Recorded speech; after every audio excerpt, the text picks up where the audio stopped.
All right, guys, welcome in. It is Thursday. It's time for another day of full court press. We were just complaining off air. The three-teamer came down to the final leg last night, and I'll be honest, I fell asleep. Did we get backdoored? What happened at the end of that game? It was a Jim Morrison special, backdoor man. Let me tell you something. We had the two free throws from UCSB up 8. There was 14, 16-ish seconds left, Rob, I believe, if memory serves me correct. And I'm like, man, there's a world where Sacramento State just says, hey, we've lost this game and we're going to dribble it out and just go home with our ball. That's not that likely. I was like, all right, so they're probably going to at least throw up a 3. Well, they did, and it went in. So there you go. Then they got back. I believe the put to the parlay at still 13.32 units up on the season. I'll double check that, but I've got a tally here, and that if you're new to the show, first of all, welcome in. Second, we do a 3-team parlay on the show. We're going to do it every show this year and see if we can get to the finish line in March ahead. And so far, so good. Up 13.32 units up for every dollar if you've played these equally. That would mean you're up $13.32 for every dollar you've risked, if you played it equally. And the reason I'm rambling on about the parlay so much is I'm going to do something unprecedented here, boys. I'm going to kick the show off with my parlay leg or what I think is going to be my parlay leg, because he's ready, Rob. Our feature game of the day is Minnesota versus Missouri. And I took the 8.5 with the Gophers when it was available, maybe an hour and a half ago. So the reason I said might be our parlay leg is I think there's some folks that agree with me out there that maybe moved too far. So what we had here with this game, and let me just get it on the odds screen here and make sure I'm speaking correctly. When this hit 8.5, it looks like it might have been bought by some others, because this opened 6.5, 7. Got all the way up to 8.5, and it looks like now that I look at odds logic, it's back to 7. So I may not give that one out as my parlay leg, because I don't know if I want you guys to take that number. But what I will tell you is I did play Minnesota for a 3% play at the 8.5, and who knows? As we know with some of these games, and especially a game like this on a night like this where there's not this crazy extensive board like there was yesterday, sometimes these games go back and forth. So I would say keep an eye on it and try to get, if you want Minnesota, maybe wait, because you might get some Missouri money throughout the day. Rob, Veno, I'll go to you first. The reason I like Minnesota is very simple. I'm a big Nico Medved guy. Guy by the name of Joey Dwyer wrote a piece this morning on Basket Under Review. First of all, great site. If you don't know what that is, go check it out. Kind of, outlined Medved's journey to Minnesota, which I got to be honest, I did not realize that he came from there, that he was a Minnesota guy, got 2 degrees from there, and now he's back coaching at his alma mater. The reason I bring him up, I've loved him as a coach at every stop. I think he game plans as good as anyone in the country, and I'm going to trust him to game plan to at least keep it close to Missouri here. So, Rob, am I crazy to think the Gophers can hang around in this game? I don't think it's crazy. I think there's some advantages for Mizzou in this game. I don't know if they're worth 8.5 points, but let's just start with, like you say, Nico Medved, Colorado State last year. Obviously, most people know the story of his run through the NCAA tournament out of the Mountain West. Like most of these teams we've talked about, guys, power teams, untested through their first 2, Gardner-Webb and Alcorn State, a couple of teams that land in the 300s or below most anywhere you look as far as ratings are concerned. What they have going for them, Adam, simply through 2 games, and again, take it with a grain of salt because it is Gardner-Webb and Alcorn State. They're experimentation games for sure, but what they have going for them, number 9 in the nation in effective field goal percentage defense, number 5 against the 2. Those are great numbers. The defense is forcing a high turnover rate here, guys, and it does match up well against Mizzou, who's turned it over through their first 3 games quite a bit. Minnesota turnover rate forcing 21.1% of the possessions. Again, it's against bottom feeder competition, but still fairly impressive. Mizzou turning it over against bottom feeder competition. We'll see how this goes. Minnesota's been getting to the free throw line a lot. I know, Brian, you talk about free throw percentages here on the show quite a bit, and Minnesota's been a pretty good free throw shooting team. So you get to the line, you make your free throws. That's good. It's Nico Medved to a T, Adam, offensively, in the regard that their assist to field goals made percentage is way high. 76% of their field goals are on assist. They're looking for the best shot, right? They're passing it around till they get the best shot. The concerns, they're so small. They're so small. 6'8", Jalen Crocker-Johnson, the biggest guy. They got two guys down low, right? 2 6'8". Vihol is the other guy here. But there's not a lot of rebounding presence. There's not a lot of rim protection presence outside of those two guys. I think it makes it difficult. The Minnesota Golden Gophers, believe it or not, guys, had 15 of their shots blocked in their first 2 games against that opposition. Against Mizzou with 6'10", 6'11", 7 foot. Now through the portal, they corrected the size problem here on this team. And the last thing I'll say about Minnesota where concerns lie, they don't shoot. They don't have the depth of 3-point shooters that Missouri has. For Mizzou, I mean, the number one asset on that team is Mike Mitchell. Let's face it, probably the best player on the floor here. He had to play the 5 last year. Mizzou played small ball all season long, but as I mentioned, they went to the portal, corrected the size issue. They've got 3 bigs now. They're going to be much better at rim protection tonight than Minnesota will be. Mizzou's relied a lot on the 2, but they can shoot the 3 guys. They've got 4 guys, and I know it's small sample size, but they got 4 guys shooting 46% or better. They can hoist some threes, and they play so fast. I want to see Minnesota play a team that runs extreme tempo. For Minnesota, 14.1 seconds average possession length. That's fast. So I would say that there's enough concern, especially where turnovers go. I can't really understand why Missouri's turning it over so much, but the point guard play was a little bit of an issue. They went and got Sebastian Mack from UCLA to try and help back up the point there. I think that can correct itself. I think Missouri wins because this venue is really tough, having been in there multiple times. My youngest went to that school, so a little familiar with that surrounding. I think Missouri wins the game at 8.5. Again, I think 8.5 is pretty strong against a Nico Medved coach team. But at 7, like you say, Adam, maybe there's a difference in the thought process here now. BP, does it matter to you at all that Nico Medved grew up 15 minutes from campus and his parents still live in that same house? Does that matter to you at all? Well, I'm sure the announcers will regale us with that story multiple times over the 2-hour broadcast. But I just real quick, Missouri. I think the positive for you, Trigg, is Missouri was not all that good defensively. You know, Rob mentioned this is the first real test for both of these teams, right? And we've talked about a lot on this show so far about what to make of these teams that haven't been tested. What are their true data points here coming out of that game? Well, I can tell you Missouri did not look really good defensively until the second half against VMI on Sunday. I think Cade Tyson is going to have could potentially, he's 51 points for the Gophers the first 2 games. So he's a player to watch. But Rob did mention something, and this was my one concern. And I want to tee you up, Trigg, because no one's as thorough as you. And I'm sure you have already in your mind addressed this. The size of Missouri is the potential problem, I think, for Minnesota, because especially Missouri's getting another their starting center, Sean Phillips, back. That's another big guy. They've got 4 guys Mizzou does that are 6'9" or taller, and that's bigger than anybody on that plays regularly for Minnesota. So I'm sure there might be some people out there in TV land that have that same kind of concern with the Gophers, and I sort of wanted to just tee you up to address that.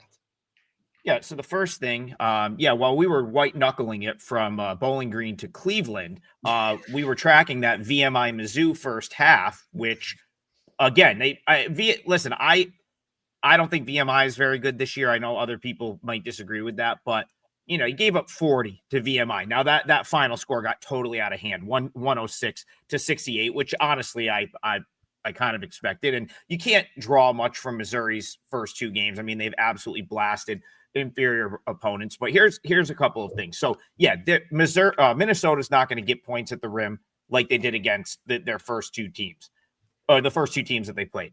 But where I do think they can get some points is just straight up Medved being able to get them good shots out of like offensive sets and the offense that he's going to run there. And I think it is going to come down to Minnesota's ability to score and hit jump shots to stay in this game. Hey, at the very least right now for me, and then for my clients, we grabbed 8.5. It's 6.5. So I feel pretty good about that.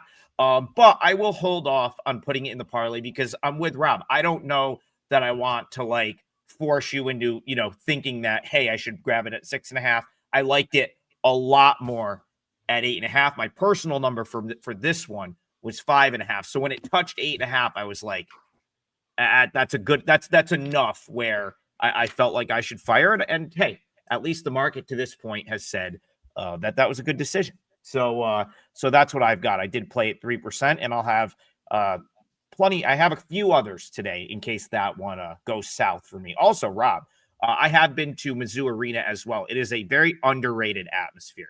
Mizzou Arena is awesome. Got out there a couple years ago. That is a great venue.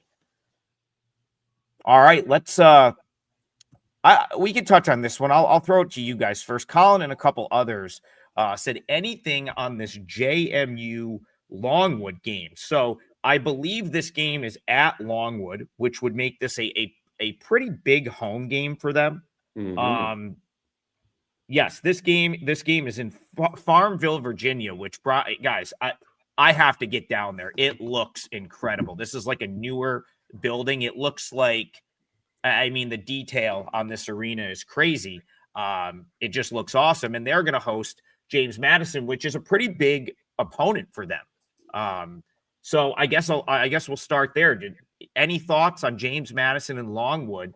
And do you put any stock into this being a very sort of big non-conference home game for the Lancers? Yeah, I'll say this. I'll go first real quick, Brad, because I'll speak from the total perspective. Maybe you'll speak outside. But I think the money's right here, Adam. 155 down to 152.5. Preston Spradlin is the same coach everywhere he goes. You've got such a contrast in styles here. Longwood wants to go. James Madison under Spradlin wants to stall. 155 just seems way too hot. I get Longwood's got the home arena, and I've said on the show multiple times that I always think that the home team has the ability to dictate tempo for a majority of the game, whatever that majority may be, 21 minutes to 19, 28 to 12, whatever it is. I think they can dictate it on their home floor. But for Longwood, it's probably going to come in very short spurts in this game. Aside from runouts, I can't see Spradlin letting this game get out of control score-wise. He does not want to play this thing where Longwood wants to play it in the 80s. He wants to play it in the 60s.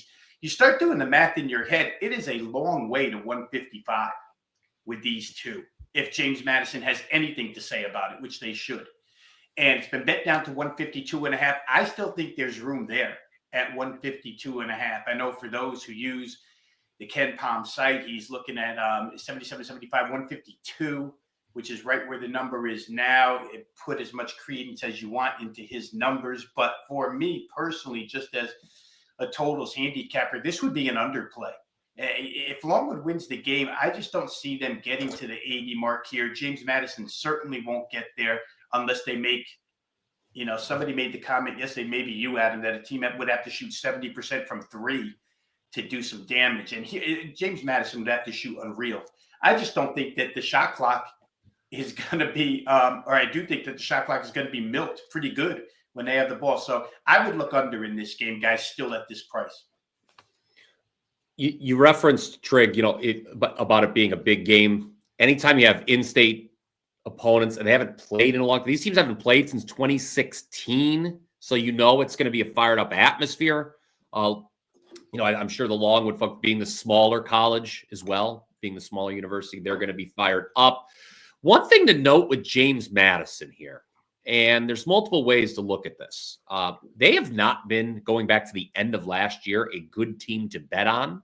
You're talking about a team now, last 6 games, 6 lined games. We're going to exclude the opener, which there was no number available. They have failed to cover. Now, there's a lot of sane people out there, Trigg, that will take a look at that and say, well, this is not a team I would want to bet on then. Then there's people like myself, maybe a little less sane, that say, when have we reached the bottom of the market? Because obviously teams are just not going to go on failing to cover forever. Number looks a little light. I think I look at this spread and I think perhaps people are like, oh, it's going to be a fired up atmosphere, I don't know. James Madison to me is a better team. And I might consider laying it or just playing money line, obviously, at this number. Brian, I'm with you there. I'm a little down on Longwood this year just because, of course, their head coach that has had a lot of success the last few years left to join Ryan Odom at Virginia as his top assistant, and that to me hurts. I also felt like Longwood maybe regressed a tiny bit last year. I kind of expected them to be better than they were last year. Now they lose Griff Aldrich, so for me, I'm just a little bit down on Longwood, and I think even though I make the number a pick, and I think that's right around where it is, I think if you forced a opinion out of me here, I would probably roll with James Madison, who I'm with you, Brian. I just think is just a little bit better of a team at this point. Brian, I'm going to come back to you for this one. This is right up our alley. Garth, first of all, thank you for the donation, and thank you for the question. And I've got an opinion here. I want to see if Brian agrees with me, and then we'll go to Rob. Is 41.5 too much for Hawaii, Mississippi Valley State? Yes, that's way too many points. Way too many. I've got this number closer to 30.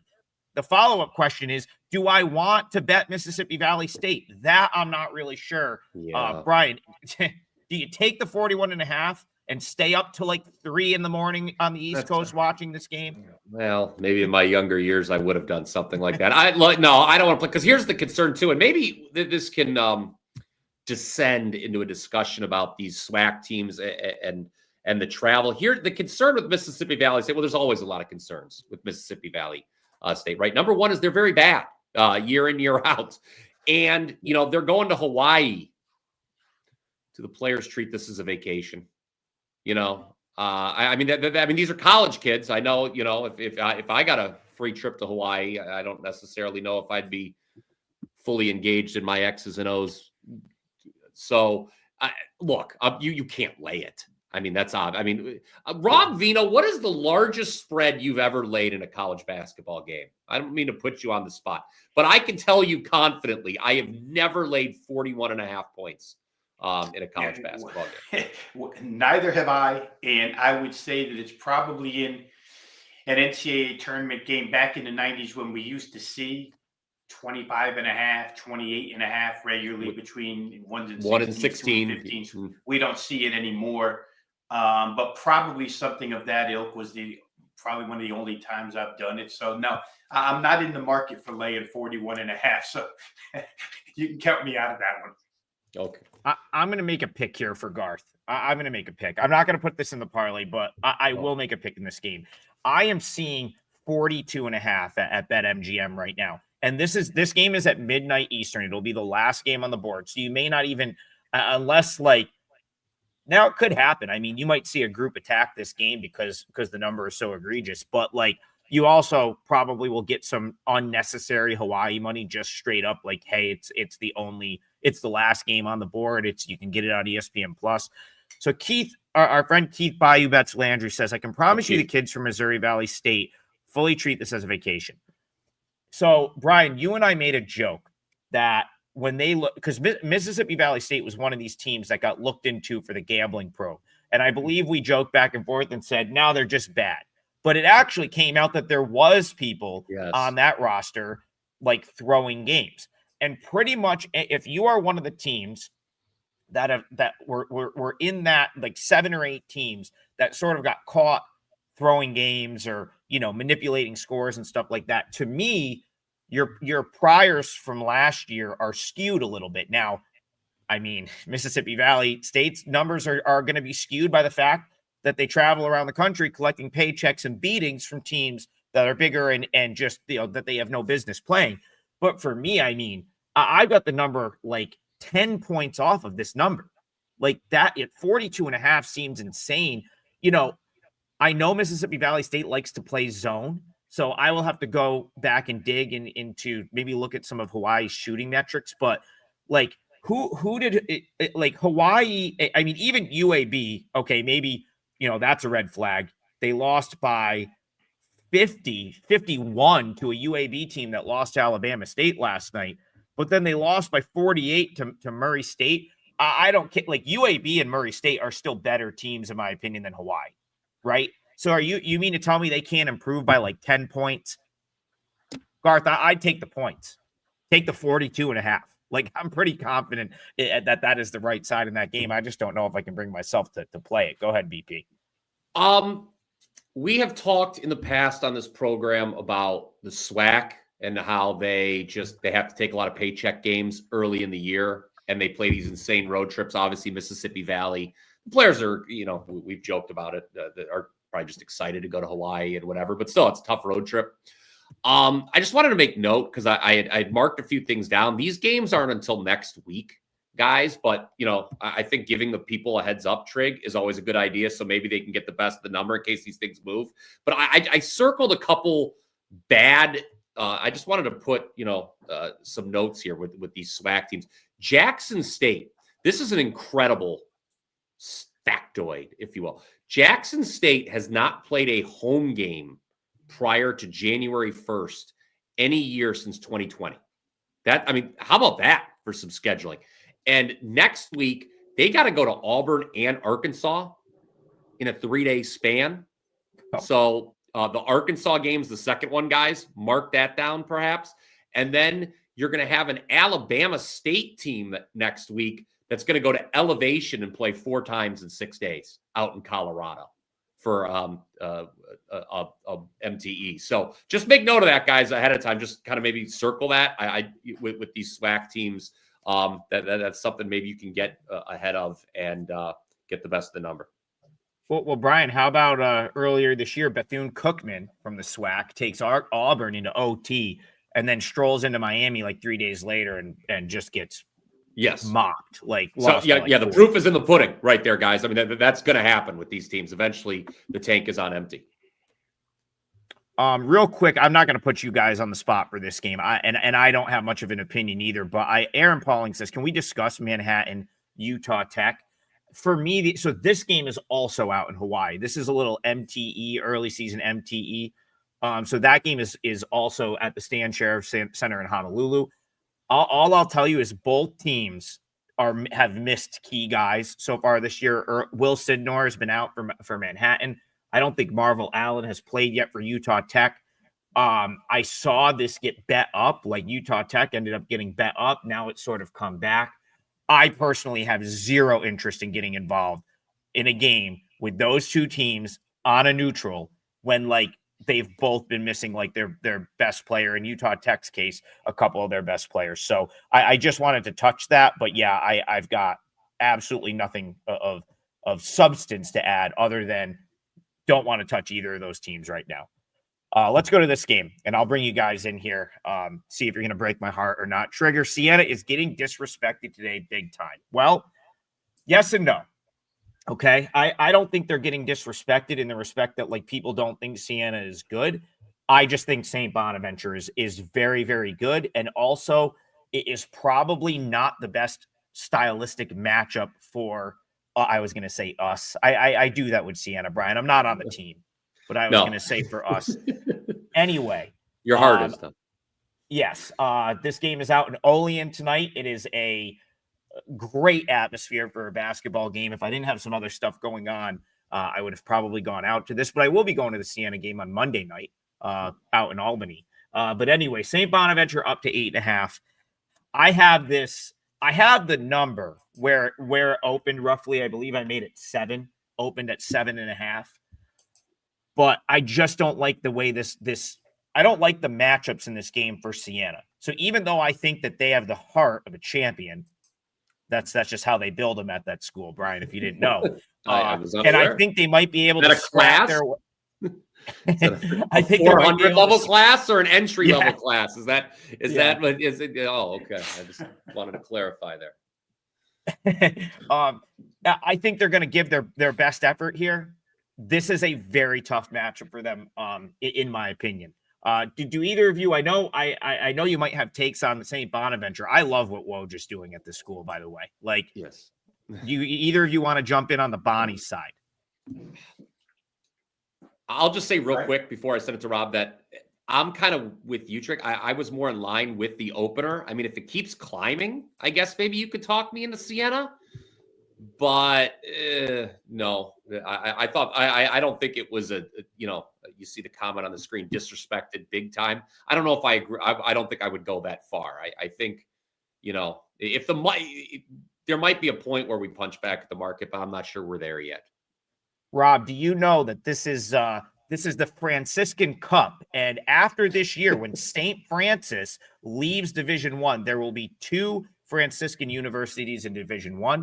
That's Siena and St. Bonaventure. So fun fact for you, this was actually a rivalry from back in like the 70s and the 80s. It went away for a while. And now about the past 10 years, they play it every year. They alternate Albany and Olean, and it's the Franciscan Cup. And someone will go home with that trophy. And I think the trophy is probably in Olean because I'm pretty sure they beat us the last couple of years. And sadly, I think it might stay there. But I'll be rooting like hell for Siena tonight. So we'll go to you. Yeah, and again, first off, from a totals perspective, I think they've got it right. It's hard to play over in this game, even though Bonnie played an 89-70 with Canisius. But to get good shots against the Mark Schmidt defense in St. Bonaventure, there's got to be a pretty solid mix of transition in there, Adam. You can't just go against their setup half court and score. It's too difficult. This applies to a game we talked about earlier as well, where I think Minnesota is going to have to get some transition against Missouri. But I don't see it happening to the degree where Siena's, I don't know. I don't want to say in the game because, of course, they're going to be in the game, but where the point spread is concerned. I like what St. Bonnie did against Bradley was pretty impressive, just knowing the Missouri Valley a little bit. Win by 6 on a neutral. I'd consider Bradley a better team at this point than Siena. So the number might be in a really good place, but I would lean St. Bonaventure. More than that, though, I think I would be looking at total under the number. Rob, I want to throw something back to you here about the under. I remember this game now. I have just gone back and refreshed my memory. Siena could not get a shot off last year. Like they could not get a shot off against St. Bonaventure's defense. It was, let me find the first half. Yeah, we were down 34-17 at halftime. And I remember they just could not get up. And this was at MVP Arena in Albany. It was a home game for Siena. And they just clamped Siena defensively. Now, I think Siena's offense might be a little bit better this year. But again, that Bonnie's defense is really good.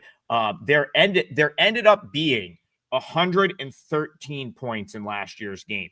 And that's only because Siena scored 31 points in the second half because I think the Bonnies were like, hey, we're up 30. So have fun. Maybe you can have a couple here. But it was a horrific matchup. And this opened 141 on the under. It's only down to 139.5. I mean, the way these two teams are going to play, it would be shocking to see that go over 140, in my opinion. All right, let's move it on. Let's see. Let's go to the chat here. Let's see. Well, actually, while I search for search for one, sometimes I know we come in. What about Houston? Should we talk about go to Houston? They're only the best team in the country. I was going to say that's a good basketball team. We've talked about some fun games that are near and dear to our hearts, but we should maybe talk about the game that's involves one of the best teams in the country. I think Houston, guys. I'm in line. I don't necessarily know if the same order, but I think right now top 3 teams in the country are Houston, Duke, and Illinois. That's I'd like to make that.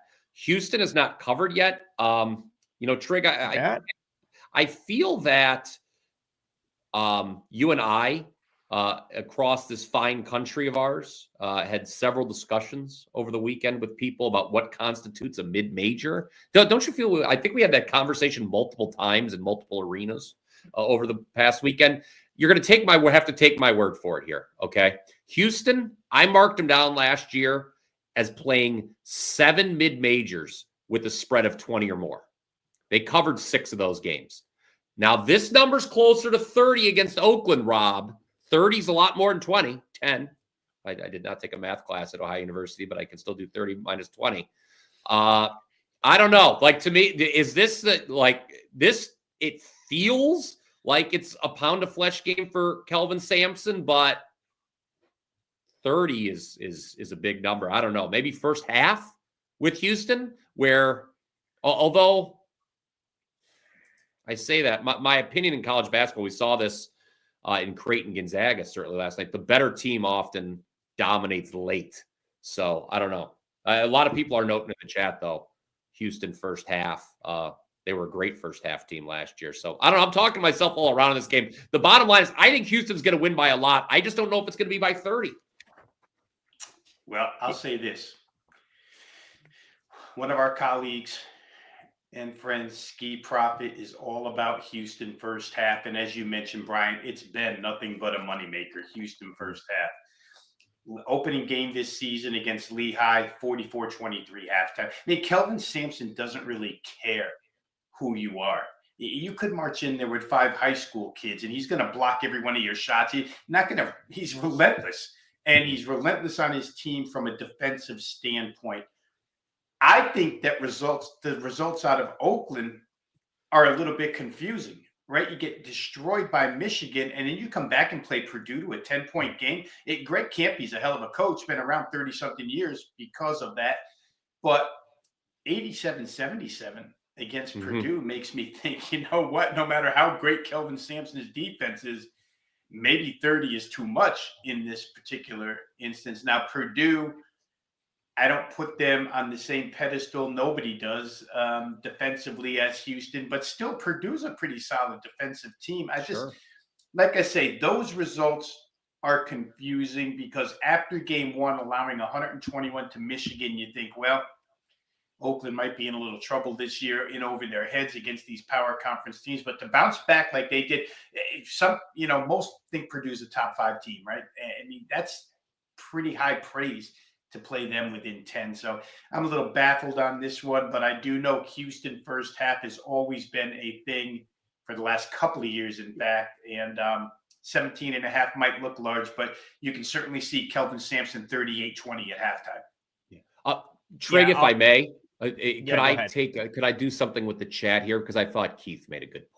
I want to go ahead. Go ahead. I just don't want us both touching the thing and then screwing it up. And it's crazy. Because I think that's a good point with Houston. You know, if you're settling for the 3 a lot and they're not going, Oakland does, with that zone, that can, if you're not used to it, that always can be trouble. I don't know if that is something you wanted to hit on, Trigg, or anybody wanted to hit on, but I thought that was a salient point there. Well, go ahead, Rob, and I'll follow you. Real quick, just looking at their 3-point distribution numbers, ranked number 159 in the country, put up a 330 or 32.1% of their points dependent upon threes. It doesn't seem overly, guys, but against the zone, you're almost forced to shoot threes, right? I mean, you have to be able to penetrate the zone. Houston, it's kind of situational running, situational transition. Doesn't happen a lot, but it does happen. I get the point about they'd have to make threes, and if they're not going down, Oakland stays in the game. But it doesn't look like there's been an overabundance against Lehigh and Towson as far as where their points are coming from. So I don't know. I get the point. I just don't know that I could get to the window because of the point. Yeah, sorry, I'm like flustered over here because I was worried that like our recording went down, and then so I'm like texting our office, and then I realized, all these people are still commenting, so they must be watching something. We are live. I've checked that. I meant to get in. I did not mean to alarm you, but yes, there was. You did. You did alarm me, Brian, but it's okay. And I saw the look on your face, which is why I threw it back to Rob, because I'm like, I think Trigg just read my text. Because it's showing weird things here, but yes, being that people are responding to the things I was saying, I'm like, somebody's hearing us. I don't know if we're on some sort of pirate radio station now or what, but people are able to comment. I looked at twitter.com, which I understand is now called X. So we're live on there as well. All I'll say about this game, because it's moved off of the opener up to like where I sort of made the number at 31 is, Brian, we were together over the weekend, and I sort of mentioned to you, like, hey, like Towson might match up okay. Like they might actually hang around in that game, sort of relentless defensively. Just to, I think they might win the Colonial this year. They're certainly one of like sort of two, or maybe like it's going to be between them and Wilmington. Probably Towson's probably the clubhouse leader right now, as far as I'm concerned. After Wilmington's going to get healthy, but they digress there. All I'll say is this: like if you're looking at like, okay, well, Towson's probably the best team in the Colonial. Oakland's probably the best team in the Horizon. Like I think Towson is like marginally better than Oakland. And, they're kind of coming out in like the same spread area and stuff like that. I guess my point here is like, I had far more confidence in Towson having a chance to like not get crushed by Houston than I do this Oakland team. So I would lean toward Houston, even at the current number. I think they probably win this game by like 30 or 35. So I'll say Houston, but you won't catch me laying the 31 right there. All right, let me go to Rob. We got about 25 minutes left of the show. We haven't officially locked in any legs, but I think Rob is ready to give us a game, so we'll let him kick it off. And boy, I battled myself here, guys, because I'm going to use the Little Rock Marquette game, and I'm battling, inner conflicts. Do I include Little Rock? Do I just isolate Marquette? Do I include Little Rock? Do I just isolate Marquette? And I'm just going to include Little Rock. I'm going to play this total over 156.5. Watching two Marquette games. Shaka Smart's team is up and down the floor. And then I get a quote out of Shaka Smart after the Indiana debacle where they give up 100, where he basically says, we're good in transition. When we have to set up in half court, it's a tough go. Basically, coach is telling you, we're going to run, we're going to run, we're going to run. Against Indiana's defense, it's a little different. They're going up against UALR's defense. It's a little step down in class. Marquette has scored pretty much at will for the most part early this season. So I like their team total over 89.5. Then again, I think the whole full game total is even better because Darryl Walker, they played two games consecutively in this Milwaukee area, right? They played UWM just recently, gave up 92 to them. Little Rock is a pretty good team. We're Sunbelt in context of the Sunbelt, right? I think some have actually picked them to win the Sunbelt this season. So I think their offensive ability here against a Marquette defense that looked really, really shaky. And again, I don't know if I talked to you guys about this or if this is me and Ski talking NBA. So if I've said it already, it's going to be repetitive. But when these coaches speak off of a bad defensive performance about wanting to be better defensively, or we have to be better. And that's a great quote out of a coach. We have to be better defensively. But it doesn't always mean you're going to be better defensively. Sometimes you're just not that good. And again, in my mind, watching enough basketball in my time, when you play an open floor, broken floor, fast-paced type of game, there's going to be blown assignments all over the place. I mean, it's hard to find your man when you're playing at fast pace. Little Rock will go with them. I think Marquette will play. The coach is telling us he wants transition points. 156.5 seemed too low. I thought it would come in the 160s, guys. Actually, I thought I was going to be looking at 161.5, 162. I wasn't. Open 155, 155.5. It's been bet up to 56.5. I do see a stray or 257 at this point. So I want to lock it in now with Marquette, Arkansas, Little Rock over, full game over 156.5 tonight. Love that. I have nothing to add there. I think you did a great job breaking that down, and that'll be like leg number 1 of our parlay. Still 20 minutes left. If you want certain games, get them in the chat. We'll see what we can do. Brian, let's hit him with a promo. I've got a 5% NFL that goes on Sunday. I've been on a really good run with the big NFL plays. Brian and I were courtside at the Bowling Green game on Sunday while I sat there and bite my nails and sweat. I actually wasn't a nail biter. I feel like Saints was rather easy. It was the right side. They call it the right side, I believe, is the term we're supposed to use in this industry. They were the right side, as Carolina is now 0-11 straight up and against the spread their last 11 times as a favorite. I'm going to lock my second parlay leg in just a moment, Trigg, because it actually, Rob mentioned the 2 teams that I'm going to talk about here just in just a moment. But look, first off, thanks to everyone who was on board last night for $5 Tuesday. We bounced back. I said we needed to bounce. I mentioned the very frustrating loss I had on Monday Night Football with the Packers. I said we were going to bounce back, and we were going to bounce back where, Trigg? Maction. I am one of the most famous Mid-American graduates of all time. I knew it. And guess what I did last night? Guys, I'm a mercenary, okay? I don't play favorites. I faded the alma mater last night.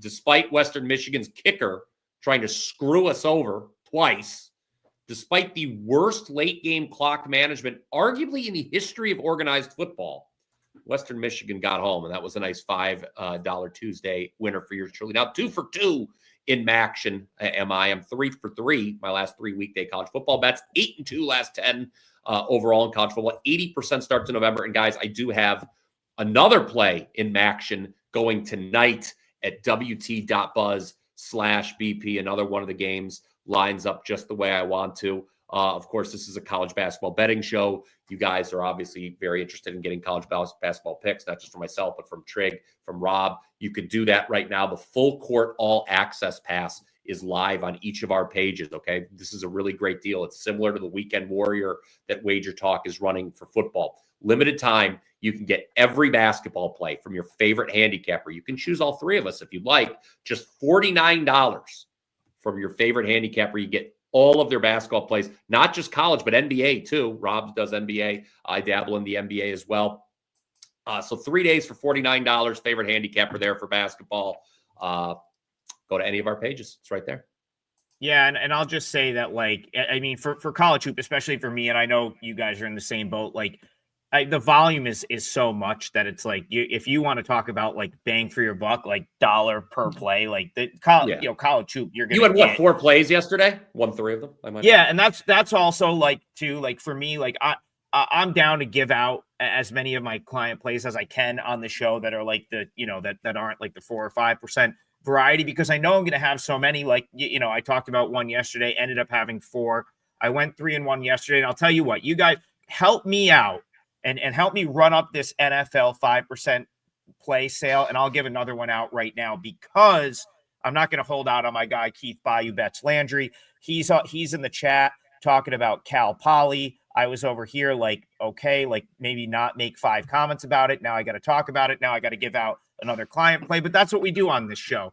So I've only played 2 things so far today. I played Minnesota at 8.5. I was going to use that for the parlay, but I don't want to use a bad number.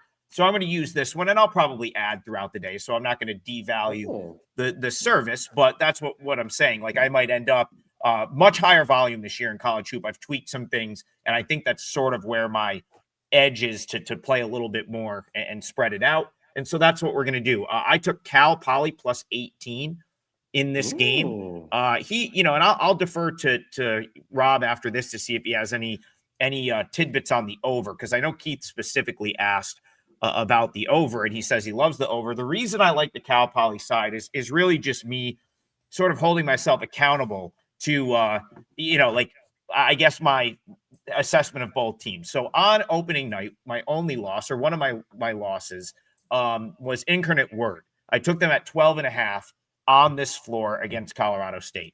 Okay. And over the weekend, I know, again, I told Brian, man, I really should take Omaha in Colorado State. How can I not take Nebraska Omaha in this game at 14.5 when I took Incarnate Word at 12.5? Now, I ended up talking myself off of the Omaha play because I saw just they had a crazy week. They were out in South Dakota for the opener against Murray State. They were down in, I think, Texas, and then they were out in Colorado State. I thought they might be banged up a little bit. I said, all right, I'm going to stay off that one. So what you have now is 2 blowout wins for Colorado State, and credit to them. Like, they have looked awesome, but this is still a new coach in Ali Farouk-Manesh, and he's a very highly regarded assistant. He was Nico Medved's a top assistant, so I'm sure he's going to be a great coach. But my gut tells me that this number here on those 2 performances is a little bit inflated based on the fact that Incarnate Word played awful and Omaha just was in what I consider to be a very, very difficult spot. So now I make Poly 12.5 here. The fact that I can get 18, and I'm even seeing 18.5 at BetMGM, to me is just a crazy number on a team that just knocked off Seattle over the weekend, and I thought played pretty well. So I ended up taking that for a 3% play. Cal Poly will be my parlay leg because that number is still there. And I'll go to Rob to see if he can actually answer the question Keith asked, which was the total, which I didn't touch on at all. Well, let's go there, guys, for Keith. 67.5 is the number we're looking at. And you've got 2 entirely different offenses, right? You've got Mike DeGeorge, Cal Poly, who's actually hit the gas. They're going faster than they went last year at this point in time. And I think for those who are reading tempo numbers, the one I pay attention to way more is average time of possession allowed. And if you look at Cal Poly, they shoot it quick, they give it up quick. So you're going to get plenty of opportunity to score here. The problem with Cal Poly is it's a bunch of crooked shooters. So if they go in, the score is going to be outrageous. If they shoot to par, it's going to be probably still pretty high, but maybe not high enough to make 67.5. But the Colorado State side, which likes to control tempo, is so efficient against the other side, which is going to allow you, Adam, here's another thing. Let's just, from a theoretical standpoint, I find this to happen a lot.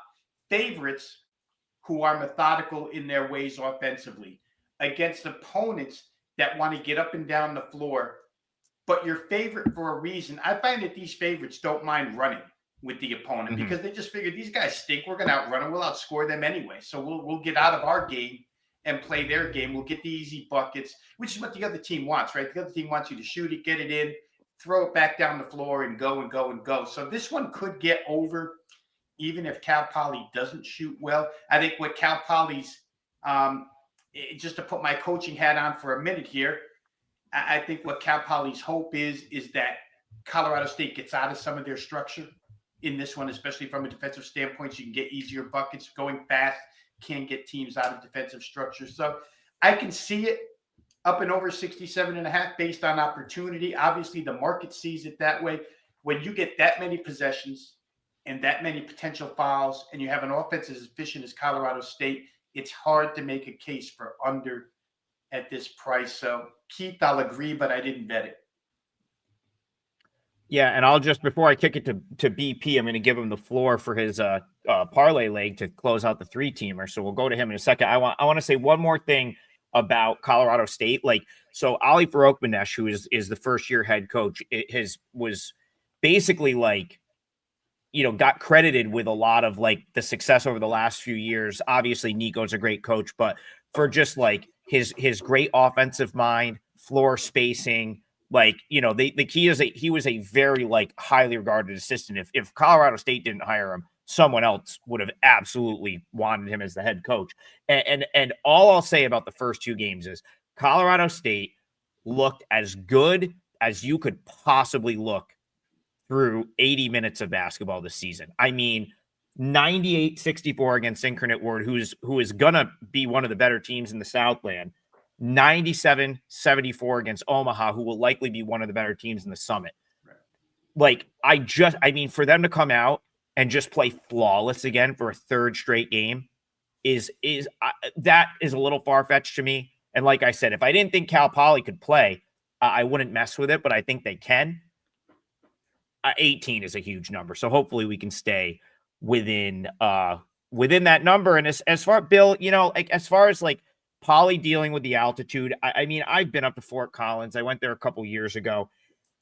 I don't know if it's as extreme as some of the other places. I will tell you this because I don't have that, like Moby Arena during non-conference play does not fill up like it does once they get to Mountain West play. Like I would say for this game, it's probably going to be half full. And, I thought Omaha was in a horrific travel spot. This isn't quite as bad. Like they were in so Cal Poly was in Seattle over the weekend. They probably went home.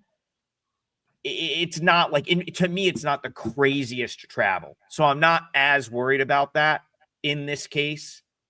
If it was like Wyoming, I think I'd be a little bit more worried. Like they're like 7,000 feet, it's only 2 hours from Laramie, but I just don't feel like it's as big of a deal. And I know for a fact that most non-conference games in this building, especially when it's not against a quote unquote local team, going to be like 3,000 or 4,000 people. So I didn't put like this crazy home court in for the Rams. And that's how I landed on Cal Poly in that game. All right, enough of me yammering here. Let's go to Brian Power. Let's let him close out this 3-teamer.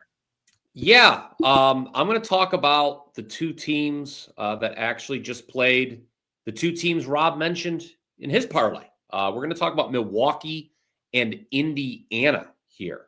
Now, I've been going with a steady diet for my parlay leg so far on the show of unders. We did cash the under last night with Moorhead and Clemson. Although, by the way, if you you can always catch the show on replay if you miss it live. Remember, guys, and if you did catch it later in the day, you were able to bet that under at a better number. I did not get the best of the number when we gave it up. That actually went all the way up to 150.5. I told you, Brian, CLV gods owed you from the day before when you had 6 did, points. And sure enough, it was a double-digit winner even against the opening number, the under there. Although it got a little hairy after. I mean, it looked like it was going to be. It was Moorhead State had 9 points with 5 minutes to go in the first half.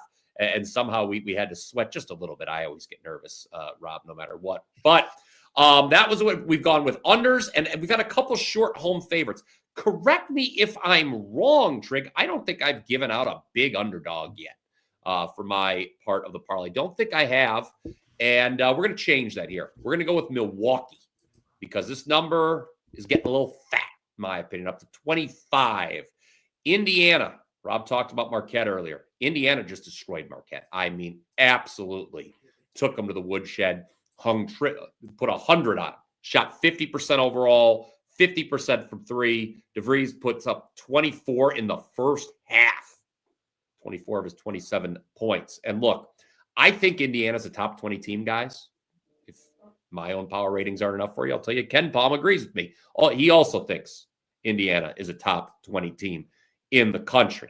However, that is baked into this number. Milwaukee, I just think it's a letdown spot after such a good performance against Marquette, guys. And Milwaukee, now, they're off a hell of a performance there. All right, because Rob just talked about Little Rock. Milwaukee destroyed Little Rock by 20 last time out. So they're off a hell of a game as well. That was after splitting their first two against Hampton and Wofford, winning against Hampton at home, losing against Wofford on the highway. But here's the deal, guys. 25 is a lot. Milwaukee is not a bad team. This is a team that's won 20 or more games each of the last 3 seasons.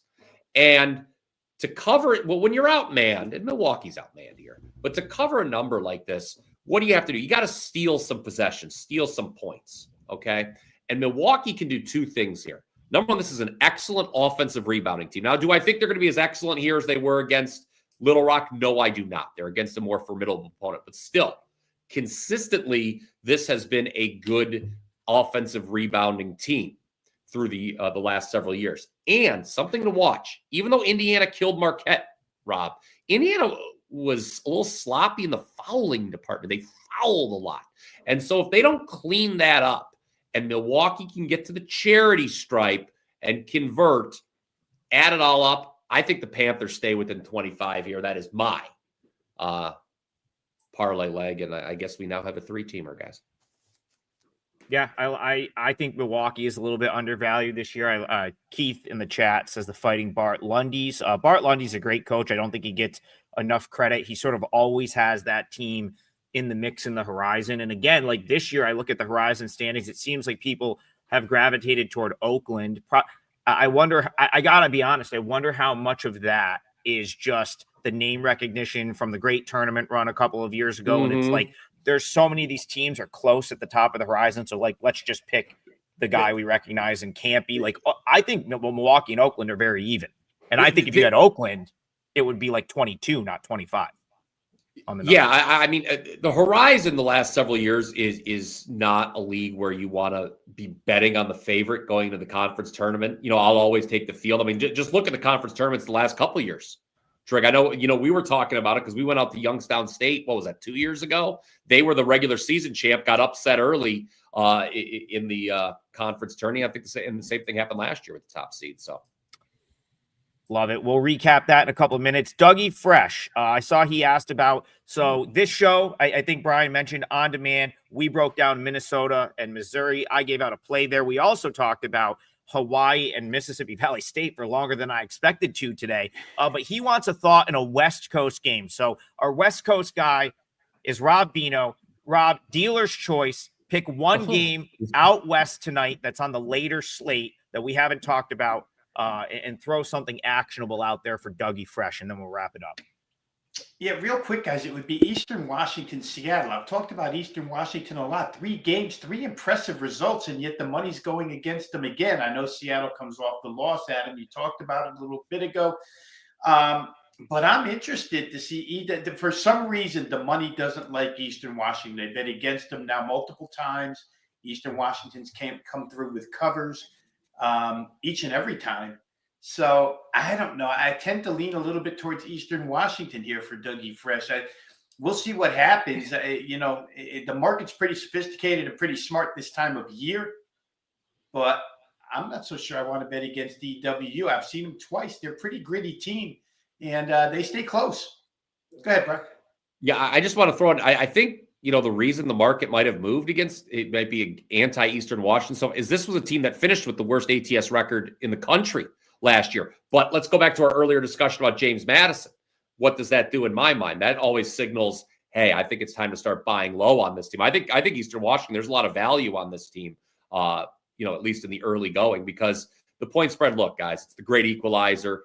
There's no reason when you look at the profile that they should continue that the ATS struggles of last year should bleed into this year. So, yeah, I think there's going to be some value with this Eagles team.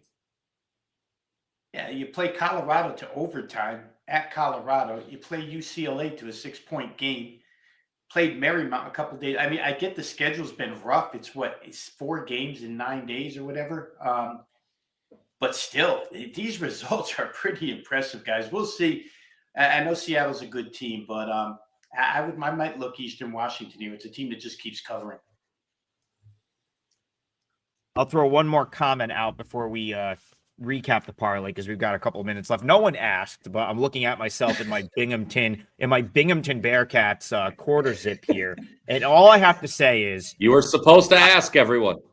No, it's not even that because I think this Binghamton team is atrocious this year, but Georgetown laying 28 is insane. Like even with Binghamton being like not nearly as good as they were last year and the America East being down, I mean, that is a crazy number in my opinion. I've got that 22.5. I'm seeing 28 places. Like that's another one where it's like, how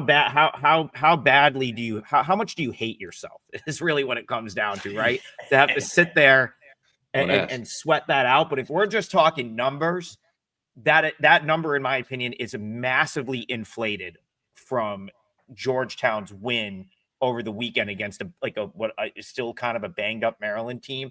So it goes hand in hand with kind of like Brian's breakdown. I like Brian's breakdown of Milwaukee much better than me. That was not a great breakdown of the game. But what I'm saying is same thought process, right? Like Georgetown just got a big win over a rival.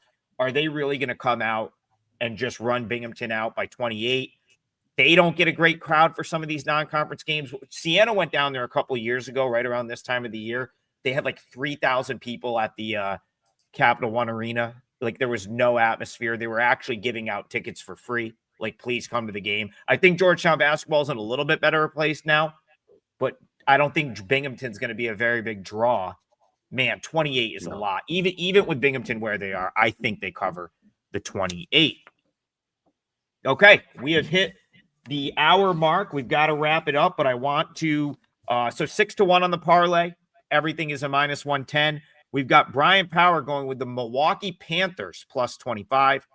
I'm going with Cal Poly, San Luis Obispo, I think it is. Yes, Something like that. Cal Poly SLO +18. The Mustangs, I believe.